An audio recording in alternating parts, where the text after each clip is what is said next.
Sorry to do this at the start of every video, but last time I made my last video about anime Battlegrounds, it got tons of likes, and I was actually super surprised. But if you guys do end up liking my content, please consider leaving a like and subscribing.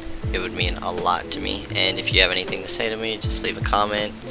And thank you guys for watching. Let's get into the video. Bye.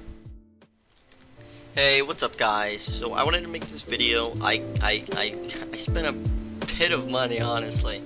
I wanted to make this video because I don't think I've seen anything like this video. Let's actually go ahead and check.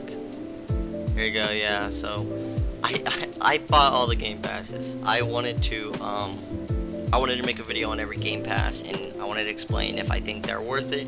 I'm gonna try to go through this video as fast as I can. This is a re-scrap of another video. It's just my other one was a rough. I made a video about this. I tried making a video on this, but the rough draft was just way too long, and I didn't want to talk about this for way too long. And I wanted to go over all the new updates and stuff, and if I think something is worth it or not.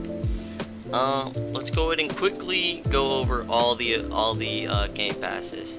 Edge of Eternity, Grandma Gale, Whirlwind ability, Star Magnet VIP, 2x Fighter, more abilities, Premium Bow, and more stamina. I meant 2x Fighter speed, sorry. Edge of Eternity, let's just get this right out of the way. No, I don't think it's worth it. I believe this only changes how your M1 looks, and it increases your M1 damage by 1.5x, I would have to assume. By 1.5x more damage. So multiply whatever your damage is by 1.5, and you'll get the outcome of this damage that I'm getting. I would only assume, because I'm level 226, and I'm doing 300, and doing 3, like, wait, how much? God, I need to go kill this guy. I'm doing, oh my god, I can't check. How do I? Okay, yeah, I don't know. I'm doing, yeah, 325 damage, so I don't know if that's the outcome of 1.5 times 226, but I'm doing a little bit more damage than I normally would. Would I recommend this? No. It doesn't really change anything. I'm not usually M1ing a lot. I'm only level 226, and I already got all the abilities, and I didn't M1 that much. The only time I'm M1ing is when I'm killing NPCs for gems to level up my Gara. Let's go ahead and get straight to the next one. Shop, Grandma Gale. Dude, okay, so if you have money to spend, I would recommend this character. She is, she is fast. Her ability is really fast. Her ability is really good. She's really fast, and she does a lot of damage for how cheap she is. She is 1.6, and she does, let's actually go to fighters, 1.6k, and she does 88 damage. So I'm upgrading her right now to see. I would assume that she is better than Gara. I don't know. If you have money to spend, go ahead. Her ability does. Let's see. I can't really check because she's like one tapping everything. Let's go ahead and check. Who's gonna do their ability? You. Okay. 25, 215. So the damage looks a little. No, she does 25 damage right now at level 10. And her ability hits like a good. Her ability hits like 8 times, I think, or I don't know, 20. But she does 25 damage, and she's only level 10. And she's really fast, and she's cheap. So I would recommend getting her if you have money to spend. She's not really a big game changer, or she probably is. I don't know. I haven't upgraded her enough to tell. Let's see. Next one. Whirlwind ability? No, I wouldn't get this for the love of me. There are better abilities than Whirlwind. It's unique and cool, but this ability is not good. It is not worth. It is not worth the money that you are spending to get it. 129 or 1,299 robux for this? No, I wouldn't even. I wouldn't use it, honestly. You're able to move it, yes, but that is not that useful. Believe it or not. This is what? Can I hit the, yeah, I can only hit very little compared to any other abilities that I am about to show later. It is not a good ability to get. It's unique and cool, but it's not a good ability. Next one. Star Magnet, I would recommend getting this. It saves me so much time just having to run across the stage or the arena. I could just stand here and get everything within this arena just by standing here. It is so useful. I would recommend getting this. It makes it where I barely have to dash and move and like manually like grab everything. So I would recommend getting it if you can. It's only $5 if you have money to spend, or you just if you want to save yourself some time of running around the entire arena for it. I would recommend getting it. Next one is VIP. Yes, but it's not really gonna change much. The golden name and trail, those are just cosmetics. The 2 XP gain, it will. Okay, the 2 XP gain gives you 2 XP for M1 damage and character damage or whatever. I don't know. I would recommend getting it only if you really don't care about waiting a little bit longer. Or actually, no, I would recommend you get it because it 2x XP. You might as well be halving your time staying in this game, or halving your time doing a lot of unnecessary farming that you really don't want to do. It halves it and it makes it way easier. I would recommend getting it, hands down. Next ability, let's go ahead and get to the 2x fighter speed. Doesn't change that much.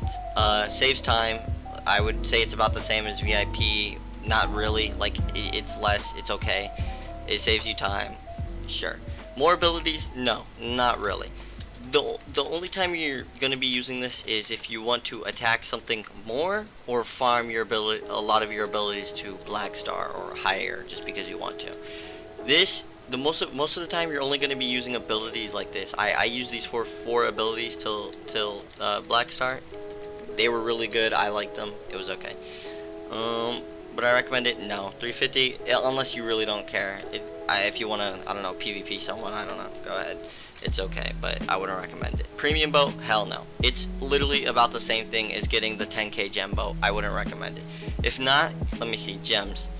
You could probably get, yeah, you could get like 600 gems and 9,000 gems for 600 robux, and then get the last 1,000 gems yourself, and then get a boat that's literally about the same thing as this.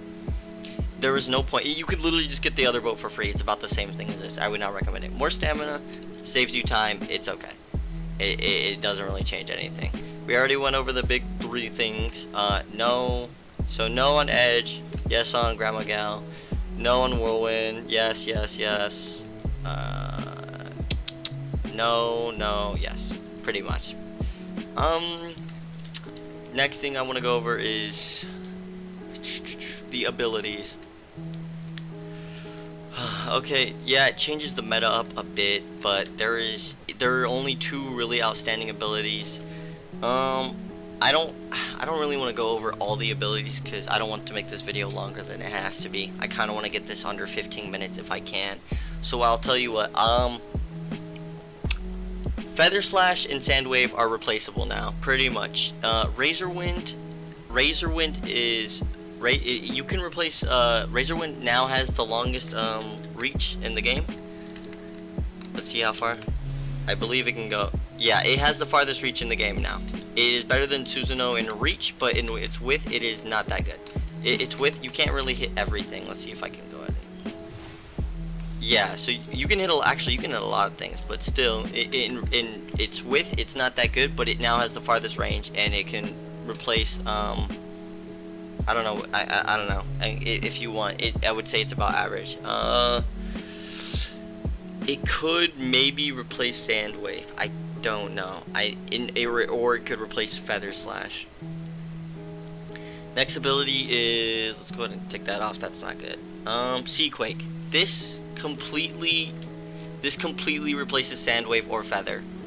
It hits about everything around you. It is absolutely insane. I would recommend getting it or using it and trying to farm it up. It 100, like, hands down, it like replaces Sandwave. It has a really good reach and it hits multiple targets. It's really good. I just get it if you can. Farm it up. It's really good. It replaces Sandwave for farming. It's pretty much better. It's like a better meta now. The next ability that can replace that I would recommend using is, let's see if I can find it. Yeah, here you go. Skull Bomb. This is pretty much the Feather Slash replace. You wanna replace Feather Slash and Sand Wave with Skull Bomb and Seaquake at this point. The AoE is pretty big, and it can hit about everything around you. It is really good. I would recommend using that. I would recommend using Susanoo, Wood Dragon. Or no, actually, you can replace Wood Dragon with Razor Wind now. So I would recommend. Let me show you. So I would recommend using Razor Wind, Seaquake, Skull Bomb, and Susanoo, because these are pretty much replaceable now. These are literally nothing compared to 3 of the One Piece things. 3 One Piece moves are better than well, they're all Naruto moves, to be fair. But these are literally on par with Susanoo. Susanoo is still pretty much one of the best abilities you can get, but I would say this kind of takes the cake right here. Seaquake is like the new meta, honestly. This is really good too, and the Slash is better than Wood Dragon. So these are the metas I would use: Razor Wind, Seaquake, and Skull Bomb, and Susanoo. Unless you don't want to use that, I don't know. You're gonna be using that to be farming like construction and stuff, and fighting enemies and stuff, I guess. Is that all? Did I go over everything? Abilities, meta, characters. Oh yes, okay. So Gaara. Okay, I'm pretty sure I already explained this. I don't know. I have short-term memory. Okay, here we go. So, what I wanted to say was that putting Gaara as meta is still possible. Using him all the time is still possible. If you want to put tons more gems in him just to do it, it's alright. It still works okay. It's a good meta. It doesn't really seem to change that much as long as you keep farming your gems and putting gems in him. But using Cell or Goku in the My Hero Academia Island and the One Piece Island is about the same as using Gaara in the One Piece, or not the One Piece, using Gaara in the Dragon Ball Island and the My Hero Academia Island. It's still the same tech, and you will be making profit as long as every 2 islands you are switching, or every 2 islands you switch up the tech if you want. But getting 60 Gaara or 69 Gaara will do you pretty good in My Hero Academia and Dragon Ball, but I would recommend pretty much stopping it there unless you want to keep going for the super cheap and super expensive gem wasting, or you can use Cell and just repeat the Gaara tech in the One Piece and My Hero Academia place, and it works pretty well. So that's pretty much all in this video that I wanted to go over. Thank you guys for watching. I'll see you guys in my next video.